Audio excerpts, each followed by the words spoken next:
आखिर क्या हो गया इस लड़की को? जब तक मुझे ठीक करने में लगी थी तब तक इसकी आंखों में मेरे लिए प्यार था। अब अचानक से इतनी पत्थर दिल कैसे हो सकती है? राज,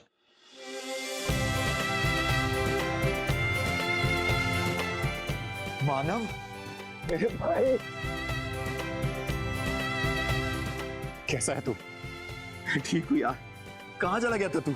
तुझे पता है क्या कुछ हो गया इतने दिनों में? अरे मुझे जरूरी काम से दिल्ली जाना पड़ा था। मुझे तुषार भाई से पता चला कि मेरी गैर मौजूदगी में क्या क्या हो गया इस घर में।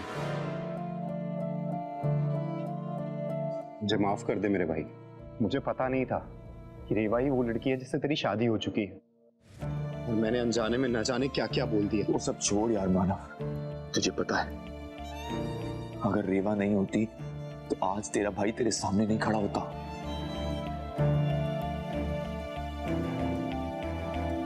क्या कुछ नहीं किया उसने मेरे लिए। मेरे इतना गलत करने के बावजूद भी उसने अपने पत्नी होने के सारे फर्जों को बड़ी ईमानदारी से निभाया है। और अब मैं जान गया हूं कि उसके दिल में मेरे लिए क्या फीलिंग्स है। मैंने उससे अपने दिल की बात कह दी है मेरे भाई, बता दिया है उसे कि सही मायनों में वो ही मेरी लाइफ पार्टनर है। पता नहीं अचानक उसे क्या हो गया है, वो मुझसे दूर भागे जा रही है। अब मुझे ऐसा लग रहा है कि कहीं सच में मैं उसे कल खो ना दूं।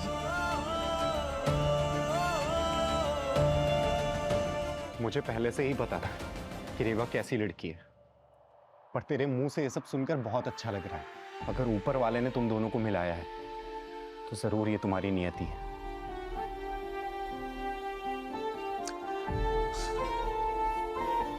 काश ऐसा ही हो मेरे भाई, पर एक बात जान ले, अब अगर रेवा मुझसे दूर चली गई ना तो शायद मैं जी नहीं पाऊंगा यार। तू ऐसी फालतू बातें मत कर, मुझे तेरी गलतियों का एहसास हो गया है। देखना बहुत जल्द तुम दोनों के बीच सब कुछ ठीक हो जाएगा। पर मुझे समझ में नहीं आ रहा है, रेवा का ऐसे अचानक तुझसे दूर भागने का क्या कारण हो सकता है? कहीं ऐसा तो नहीं कि उसके ऊपर किसी का दबाव हो, या उससे घर पर किसी ने कुछ कहा हो?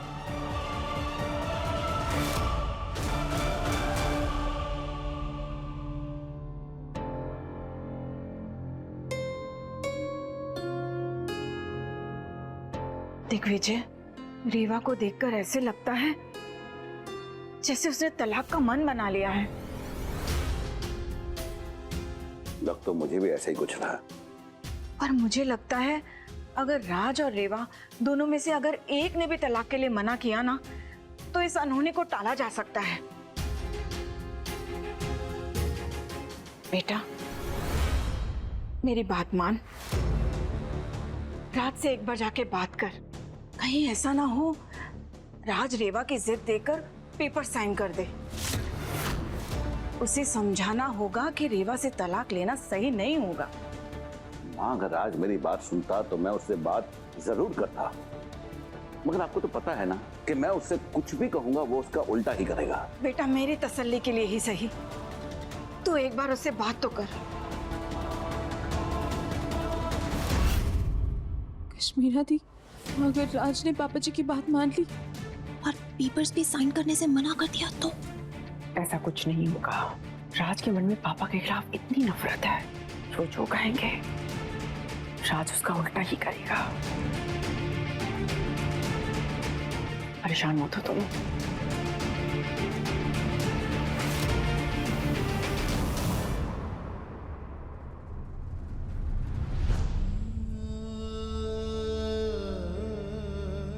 तू टेंशन मत ले, सब ठीक हो जाएगा। राज, मैं जानता हूं कि तुम्हें मेरी कोई भी बात अच्छी नहीं लगती है,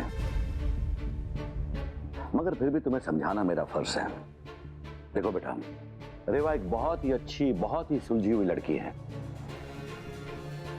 इस घर से कोई रिश्ता ना होने के बावजूद भी इस घर के सारे रिश्ते निभाए हैं। एक अच्छी पत्नी बनने के सारे गुण मौजूद है उसमें। अगर कल तुम वो पेपर साइन करने के बारे में सोच रहे हो तो मैं यही कहूंगा बेटा कि एक बार और सोच लो। मुझे तो यकीन ही नहीं हो रहा है कि आप आज यहां मुझे रिश्ते बनाने और निभाने का ज्ञान दे रहे हैं।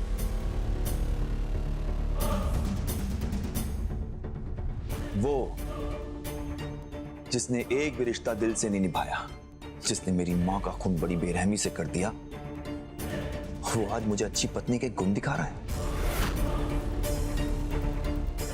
वाह, आखिर बात क्या है? राज, पापा हैं ये तेरे। पापा नहीं है ये मेरे, कातिल हैं ये मेरी मां के, कातिल। उससे ज्यादा कुछ भी नहीं। कानून ने आपको भले ही 20 साल की सजा देकर रिहा कर दिया हो, लेकिन मैं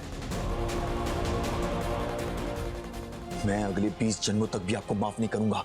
कभी नहीं, कभी भी नहीं।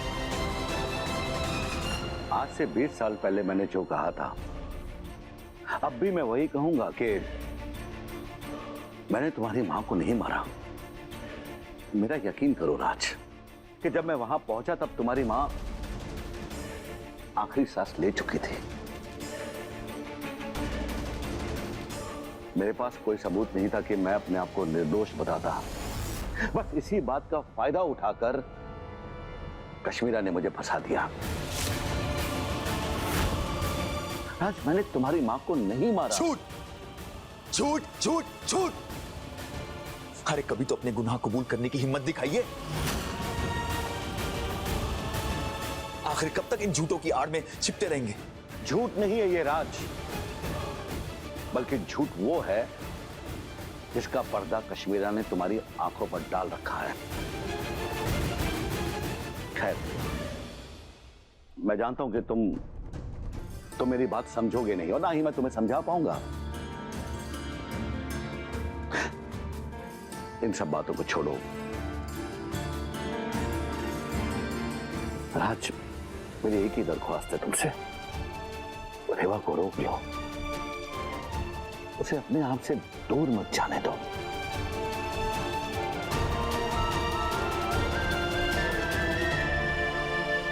ओह, सहरी साहब की माँ की मौत में भी कश्मीरा दी शामिल है। उन्होंने ही अंकल जी को फंसाया है। मतलब सहरी साहब और इस घर को तबाह करने का खेल आज से नहीं, सालों से चला आ रहा है।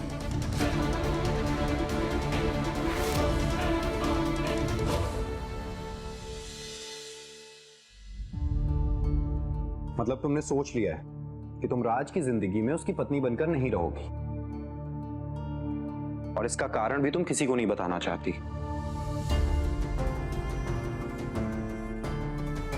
पर अगर तुम्हें राज से सच में इतनी प्रॉब्लम है तो उसकी इतनी फिक्र क्यों? और ऐसी कौन सी बात है जो तुम्हें उसके करीब जाने से रोक रही है और तुम्हें उससे दूर भी नहीं जाने दे रही? आपने अभी अंकल जी और सहरी साहब की बात सुनी ना, अब तो आपको भी पता चल गया है कि इस घर को बर्बाद करने का खेल कश्मीरा दीदी सालों से खेलती हुई आ रही है। वो अंकल जी को उनकी पत्नी के खून के इल्जाम में जेल भी भेज चुकी है, और हमें ये डर है कि कहीं वो ये सब आपके दोस्त के साथ भी ना कर ले। तो आपको लगता है हमारा ये डर गलत है? मैं ये नहीं कह रहा, पर तुम्हें नहीं लगता कि अगर तुम उसकी पत्नी बनकर रहोगी तो उसके साथ ज्यादा रह पाओगी, और अगर तुम्हें उसकी रक्षा करनी है तो और अच्छे से कर पाओगी? और देखो, इस बात से तुम भी इनकार नहीं कर सकती कि तुम भी उससे प्यार करती हो।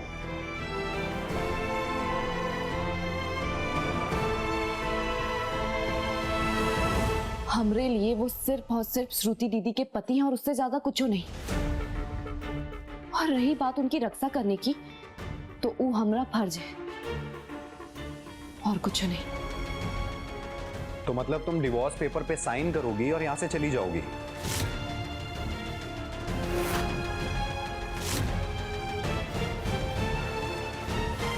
लेकिन जाने से पहले हमें एक जरूरी काम पूरा करना है।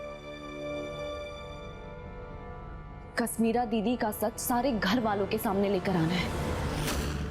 सबको बताना है कि सहरी साहब की माँ का खून कश्मीरा दीदी के हाथ में लगा है, अंकल जी के हाथ में नहीं। और हमें अंकल जी और सहरी साहब के बीच के रिश्ते को भी ठीक करना है। पर ये सब तुम अकेले कैसे करोगी? अकेले करना ये मुमकिन नहीं होगा, लेकिन अगर आप साथ दे तो शायद ये मुमकिन हो।